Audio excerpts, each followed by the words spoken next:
The very hardest thing for any person to admit is being wrong. Unlearning false knowledge is not easy. It can be shattering and a very painful experience. Many have accepted without question what they have heard, read, or were taught throughout their lives. This applies to what you've been told about Jesus and his teachings as well. These same people usually defend their beliefs while feeling no need to look for truth or proof or why they believe what they believe, nor do they stop and consider how they even came to these beliefs. Making this new information painful is not our intention. We're just sharing what we've discovered.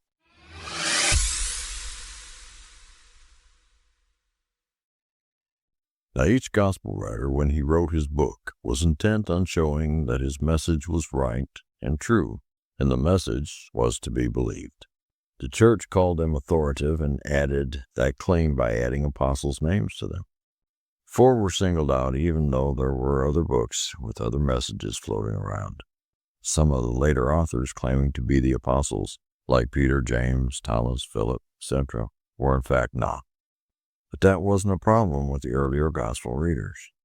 You see, when the author of Mark wrote his gospel, which is the oldest, he felt no need to establish that his book, as opposed to the others, was the only account, for there were no others when he wrote his. So an apologist will tell you the authors of Matthew, Luke, were just continuing the gospel tradition that was started by Mark, that being why an author's name wasn't included. However, the name Mark is a nom de plume, an alias given to a scroll written in Palestine circa 50 BCE. No one knows who wrote that scroll. The name Mark was given to the scroll many years later. The writer was anonymous, and 2,000 years later, we are none the wiser to his identity. So like a curious traveler on a quest, we embark upon a journey of information. Stay with us for a ride into knowledge.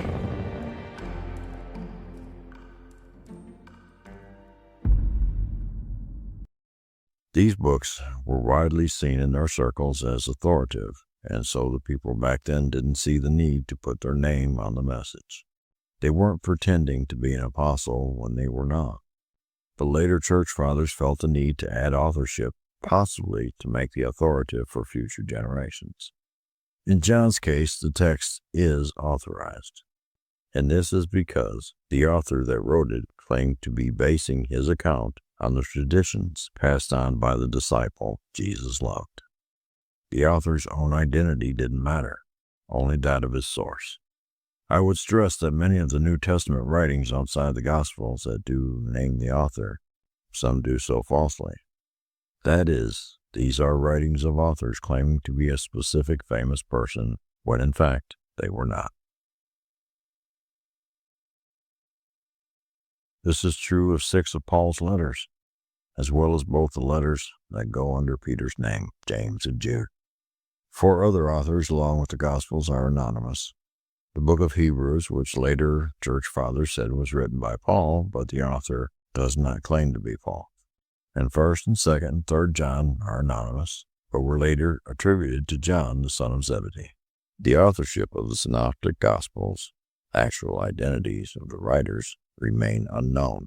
However, tradition attributes the authorship of Gospels to Matthew, tax collector and disciple of Jesus, Mark, a close associate of the Apostle Peter, and Luke, a physician and companion of the Apostle Paul. As we said before, when attributing the Gospels to authors, the church fathers wanted to believe as many as possible were written by disciples, because these Gospels would be seen as authentic. And the name Matthew was chosen for the first Gospel because of the author's fixation on the Old Testament, suggesting that he was a Jew and therefore a disciple of Jesus.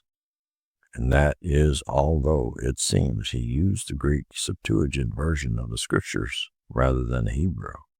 Luke's Gospel was so named because the author's keen interest in Gentiles was thought to mean he himself was a Gentile. And of all the Gentiles mentioned in the Acts of the Apostles, written by the same author, only Luke seems to meet all the requirements for this evangelist. John's Gospel was so named because it was thought likely that the disciple whom Jesus loved might have been the Apostle John. Some say it could have been Mary Magdalene. The church fathers thought that it was modesty that prevented the author from using his own name in the Gospel, so they assigned it to John. However, in any case, it seemed John was written far too late to have been written by a disciple. That leaves us nothing but the fact that the Gospels were written by anonymous authors, and we are living in a very different world than that of Palestine 2,000 years ago. Look, stories of the Gospels contained are not factual. That's what's called allegory, which is fiction, but fiction which can be interpreted to reveal a hidden meaning, which is typically a moral, spiritual, or theological one appropriate for the people of the place and time.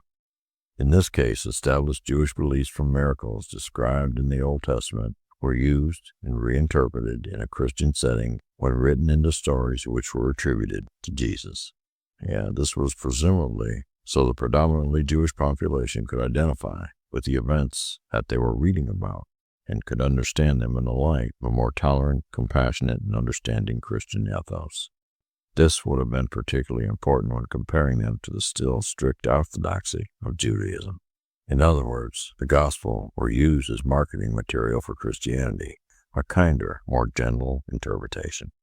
It is, of course, quite possible that some of these later gospels contain genuine accounts of Jesus that got lost along the way, or simply didn't fit into the narrative of earlier gospels. Now I want to finish with something from an author we can prove. Douglas Adams, who wrote The Hitchhiker's Guide to the Galaxy, at one point in his story he mentions Jesus in a very agreeable way. Here's a full paragraph.